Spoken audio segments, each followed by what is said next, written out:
Kayamkulam north മണ്ഡലത്തിൽ UDF സ്ഥാനാർത്ഥി M ലിജുവിന് സ്വീകരണം നൽകി. ഓടനാട് ഭാരത് കഫേ, കടവിശ്ശേരി, കോയിക്കപ്പടി, ചെങ്കിലാത്ത്, നൂറാട്ട്, രാമക്കാട്, താഴത്തങ്ങാടി എന്നിവിടങ്ങളിലായിരുന്നു സ്വീകരണം നടന്നത്. കായംകുളം നിയമസഭാ നിയോജക മണ്ഡലത്തിലെ UDF സ്ഥാനാർത്ഥി എം ലിജുവിന് നോർത്ത് മണ്ഡലത്തിൽ സ്വീകരണം നൽകി. ഓടനാട് ഭാരത് കഫേ, കടവിശ്ശേരി, കോയിക്കപ്പടി, ചെങ്കിലാത്ത്, നൂറാട്ട്, രാമക്കാട്, താഴത്തങ്ങാടി എന്നിവിടങ്ങളിലായിരുന്നു സ്വീകരണം നടന്നത്. സ്വീകരണം പ്രതാങ്കമൂട് ജംഗ്ഷനിൽ സമാപിച്ചു. UDF നേതാക്കൾ സ്വീകരണ പരിപാടിക്ക് നേതൃത്വം നൽകി. എം ലിജു സ്വീകരണങ്ങൾക്ക് മറുപടി പറഞ്ഞു. കേരളത്തിൽ 6 ലക്ഷം കോടി രൂപയുടെ കടമാണ്. കേരളം ഒരു അധപ്പതനത്തിന്റെ പാതയിലൂടെ പോകും. അപ്പൊ നമുക്ക് മാറ്റം വേണം. കേരളത്തിൽ UDF വരണം. ആര് വരണം? കായംകുളത്ത് ആര് വരണം? കായംകുളത്ത് ആര് ജയിക്കണം?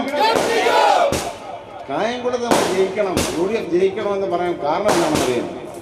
കഴിഞ്ഞ 10 വർഷക്കാലം ഈ സംസ്ഥാനത്ത് LDF ഗവൺമെന്റ് ഭരിച്ചു. LDFന്റെ MLA ആണ് കായംകുളത്ത് 10 വർഷമായിട്ടുണ്ടായിരുന്നത്. ഒരു ഭരണകക്ഷി MLAക്ക് നിരവധി കാര്യങ്ങൾ ചെയ്യാൻ സാധിക്കുമായിരുന്നു. കായംകുളം താലൂക്ക് ഇവിടെ കൊണ്ടുവന്നോ? കായംകുളം നഗരത്തെ ഇവിടെ വെട്ടിമുറിച്ചില്ലേ? ശരിയാണോ? കായംകുളം നഗരത്തെ വെട്ടിമുറിച്ചത് അംഗീകരിക്കാൻ കഴിയുന്ന ഒന്നാണോ?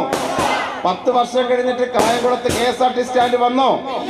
കായംകുളത്ത് 10 വർഷം കഴിഞ്ഞിട്ട് സ്റ്റേഡിയം വന്നോ? കരിപ്പുഴ കനാല്, കരിപ്പുഴ തോട് ശുചീകരിക്കപ്പെട്ടോ? ഈ നാട്ടിൽ ഒരു കംഫർട്ട് സ്റ്റേഷൻ കായംകുളം നഗരത്തിൽ വന്നോ? ഒരു കാര്യങ്ങളില്ല.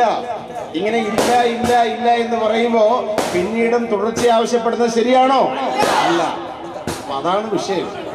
പ്രിയപ്പെട്ടവരെ, ഞാൻ അഭ്യർത്ഥിക്കുന്നു, ഈ നാടിന്റെ ജനപ്രതിയായി കായംകുളത്തിനൊരു മാസ്റ്റർ പ്ലാൻ നമുക്ക് വേണം.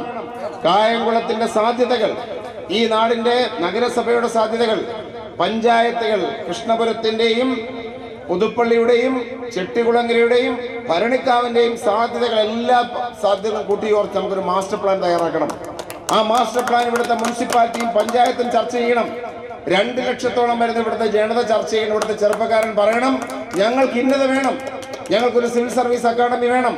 ഇവിടുത്തെ ഉമ്മമാര് പറയണം, ഞങ്ങൾക്ക് ഒരുമിച്ചിരിക്കുവാൻ ഇവിടെ കേന്ദ്രങ്ങൾ വേണം, അവിടെ സാംസ്കാരിക സ്ഥാപനങ്ങൾ ഉണ്ടാകണം, നമ്മുടെ മക്കൾക്ക് ഉപരിപഠനത്തിന്റെ കേന്ദ്രങ്ങൾ ഉണ്ടാകണം, സ്കിൽ ഡെവലപ്മെന്റ് സെന്ററുകൾ ഉണ്ടാകണം, നമ്മുടെ കുടിവെള്ള പദ്ധതികൾ ശക്തമാകണം.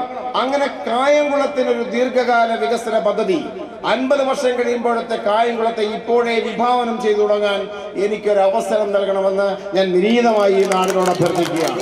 CDNet news, Kayamkulam.